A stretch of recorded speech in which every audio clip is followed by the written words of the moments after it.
McGuire, Grimes, A, B, C, Minneapolis, Amanda, Olivia. It is really great talking to both of you today. So thank you for the time. I Hi, appreciate it. Paul. Hi, Paul. Hi. Hi. Now, you both have a really great scene together where you're just kind of talking it out by the couch early on in the series. So I'm curious, what makes the person sitting next to you a great friend and collaborator? Amanda, why don't you start about Olivia? You mean, wait, Yeah, like you, What? Amanda, what do you love about Olivia as a friend and collaborator? I feel like Olivia is insanely smart, like insanely smart about many things, but just, and also curious, open-minded and curious, like she is, a seeker, in my opinion, like she's intellectually curious. And then also she's not a bitch. She's like sweet and hilarious and also really fun. Like she's not like, I don't want to say anything bad, but like she's not prim and proper and no offense, but you know what I mean? Like love it. Keep she's saying, fun and like she's dirty, like I am. Yeah. And wait, what else? I like her clothes and her things. I want to buy them and steal them. Speaking of stealing. And Good then a segue good into actress the and then film. fun. And we both wanted to have fun and we both wanted to take stuff to the next level if we possibly could and make it special between us as these Yeah. characters. Yeah, absolutely. Thank Olivia, you what do so you much, what Amanda. what makes Amanda a great friend and collaborator? Amanda is so down to earth and easygoing, and she doesn't come in. I mean, she's such an amazing actress, and she's been famous for so long, and she doesn't have that. She still comes in and wants to work. She has a lot of creative ideas, and she's always And collaborating. doesn't shut up about them. She doesn't shut up about them. But she came to me earlier and was like, "Hey, there's this kind of fight scene that her and I have," and she was like, "Hey, what do you think about going to Tropper with this idea?" And we just create an alliance and we go together and we just are He's such, very open, so it's yeah, not like we need but to you know like, what? It's we're so respectful of what he's done and the work. He's such a great writer, and sometimes people aren't really open to hearing what the actors want to bring to it, which is totally fine. I mean, he's such a brilliant writer, but we had this idea, and Amanda and I talked about it, and then just by her coming to me and opening up and saying, this is the very beginning when we started working together, wanting to collaborate, it allowed me to feel more confident with everyone in the process because it just becomes a really fun, mosh pit. yeah. And she is the best mom. She's so much fun. She will gossip, and we know some of the same people. That's what I meant by dirty. We will get dirty. Yeah. And We she are doesn't have not- and she doesn't have judgment. When I have judgment, she doesn't judge me for my judgment, and vice versa. You know what I mean? We're not monks. No. We haven't taken a vow of silence No, in and- any way, shape, or form. And we will have. You know what? One of the best things is, we know some people, and we both had the same thought, but we're like, you think yes, okay, all right, okay. And People who are like, I just really hesitate to gossip. That's not us. I want this book club. Like, I want to be a part of this collaboration because that sounds amazing. I'm getting the rap. I'm so unfortunate. sorry. So thank you both. No, I love this. Thank you. We don't Okay. get to know these things about you. So thank Oh, you for the that's time. so to sweet. Enjoy the show. Thank you Thank so you so much. much, Hey, we're Paul. dressed the same, Paul. Yes, a good black turtleneck always. Thank you. Bye. McGuire, Grimes, KSTP, ABC, Minneapolis, Lena, Isabel, Donovan. It's really great talking to all three of you today. So thank you for the time. I appreciate it. Yeah, no problem. Yeah, Of course. Yeah. Now, Lena, I want to start with you. I first got to know you through Hedwig and the Angry Inch. You're so incredible. You've had such an extensive Broadway career.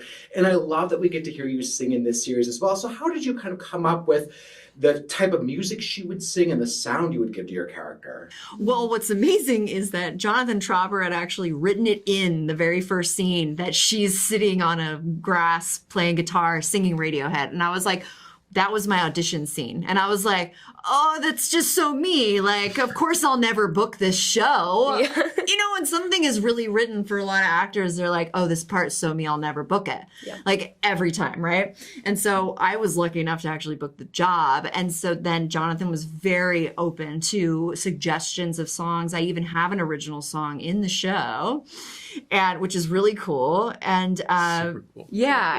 and so that was really exciting that music was so inherent in her character, that's how she was introduced. It's almost how she can, it's almost her only way of truly expressing how she feels is within music. And that couldn't relate more to me personally at all. I love everything about that. It just shows how important music is in all of us. And Donovan, I know you were in theater camp, and just like shows like how important theater is for all of us and why the arts are so important. I keep thinking about that a lot lately. Yeah. And I love, Lena, that you're embracing that and don't want to like skirt away from that when you take other projects. Like that's so much still a part of you. Like that's incredible. So thank you for that. Yeah, I always need to have it in my somehow. And so we've taken all the songs, I've recorded an album, and I'm going to release it because I think it's really, it's such an inherent part of shows too. I don't think people understand how important music in general is to the way you feel about what you're watching on a screen. Yeah. Like people take it for granted 100%. sometimes. You know, there's a lot of little things that we take for granted when we see something on the screen. Yeah. I mean, I'm obsessed with film scores, so I get that 100%. Now, Isabel, you've starred in a few different television series. Your Friends and Neighbors has already been renewed for season 2 before you all even launched. So what does that mean? Can you speak about how rare that is in the industry? It's so incredibly rare. I feel like we're all used to waiting 4 years in between seasons, which is obviously not ideal.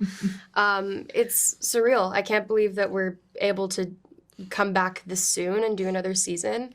I knew from the get-go that the show was so special and that this cast was so special, and I had a lot of faith in it, and I knew that it was going to do great things. But the fact that we're already back doing a second season is just unbelievable. I'm so excited.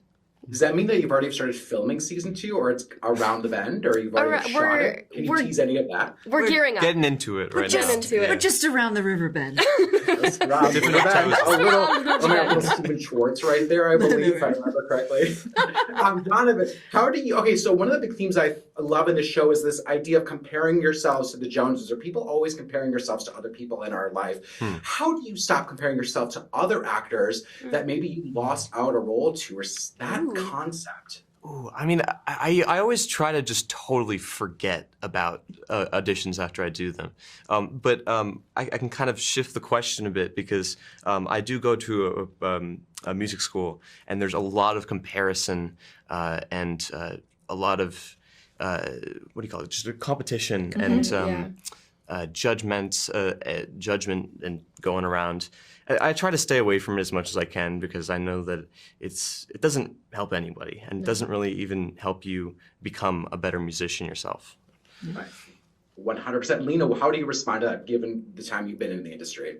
Compare and despair is just like no good. We are all on our own journeys, and whenever I look back and I see the things that I didn't get, you know, like, and that I really wanted, right? That I was like gunning for, and then someone else took the job from me, and I'm like, no! Yeah. You know, and I get really mad at that person. Of course, it's not their fault, right? It's not their fault. But then I look back at my journey and I go, oh, if I had done that, I wouldn't have done this. Exactly. So it's like, it's one of those things, it's like ultimate trust in something that is pushing our storyline forward that we don't know about. That's like, one door closes, another opens. yeah, it's just like to compare yourself to someone else is to do yourself a huge disservice. Because we are all individual and we are all going through our own struggles. And I guarantee that the person you're comparing yourself to is comparing themselves to someone else. And it's just it's a vicious cycle. So it's really important to just enjoy the process, be with yourself, and actually celebrate the losses as well. Like when you lose something or think you haven't booked something, it's to celebrate it and go, okay, well, what can I learn from that? It's on to the next. Yeah. I love that. I'm getting the wrap. Unfortunately, Lena, I hope to see you back on Broadway soon. I don't know what that's going to entail, but I hope to see that soon. So thank you for that. Of course. It's really good talking to you. Thank you. Thank you so much. I appreciate it. Bye. Have a good one. Bye.